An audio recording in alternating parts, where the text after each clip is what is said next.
Jenny O'Connor, and I was born in 1952, which now makes me 63. This is Wendy, and Wendy was born in 1954, which now makes her 61. Now, I've been thinking about the order of things, and lines, straight lines, jagged lines, and lines that come together to form a circle with no beginning or no end. From the day we're born, we're bound by the expectations that life will proceed in a somewhat linear fashion, in a line where certain things will occur at certain times. We and the people around us derive some sort of comfort and stability from that notion. It starts at birth, even before that these days. Remember our Plunkett books, when our development was nicely plotted on a graph against the average stages of development. At primary school, we learnt to read and write and subtract and multiply, all at the right time, and we progressed nicely upwards.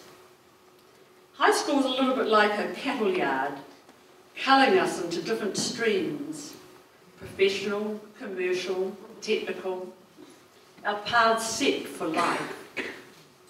And we either passed or failed. There were no blurry lines back then. Then out into the world. Boys to get a job for life and to be a provider. Girls as some sort of stopgap until they got married and had children. Retire at 50 or 60. Pop off the mortal coil at some respectable time. A nice, predictable pattern. Well, it certainly wasn't like that for me. I did it all back to front. And things keep happening that weren't supposed to happen in a nice linear world.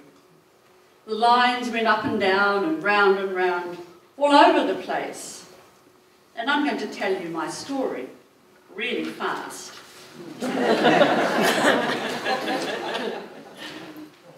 I was a much cherished baby. I was the firstborn, I was the firstborn after my mum had a full-term stillbirth. At 9 months, they discovered I couldn't see, and so I started to wear glasses, little round things. When I started school at Manutahi Māori School, began the years of teasing, name-calling, and having the confidence knocked out of me. When I was 13, I moved away from home, and I went to high school in Gisborne. At 15, I met my future husband. At 17, I left school, and I got a job in fashion, sewing, and I absolutely loved it. So far, so good. Also at 17, I crashed my father's gorgeous Wolseley. At 18, I got pregnant and got married and even bought a house. At 20, I had my second baby and I moved to Palmerston North with my family. At 26, I returned to school to get university entrance, and I was in a classroom full of teenagers.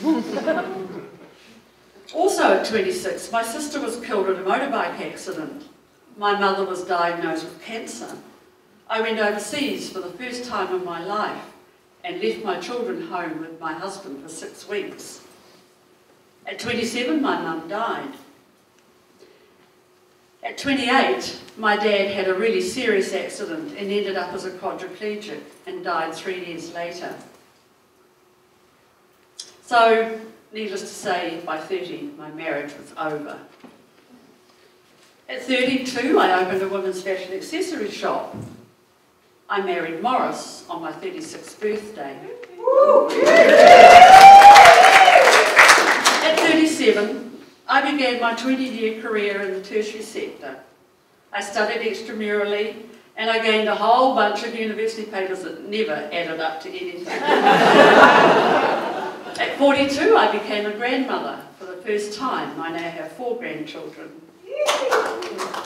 Then, at 44, whoops, we lost all our assets, including our house, through a business failure. So we were back to square one financially.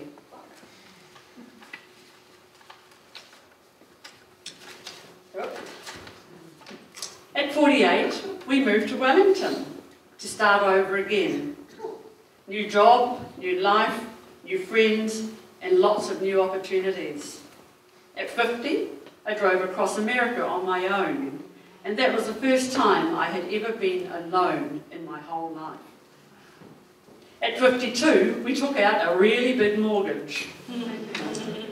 At 59, my daughter-in-law died, and she's left a huge void in our family. At 60, I left the permanent workforce and I took up contracting. And also at 60, I embarked on the visible 60 Women at 60 project, the reason that you are all here tonight. So the lines are still going all over the place, but I'm having a huge amount of fun. I'm taking risks, I'm having adventures, travelling, watching my 4 grandchildren blossom into adulthood. I'm enjoying the feeling that the past and the present and the future do become one. And the mind is willing, I just hope the body is too.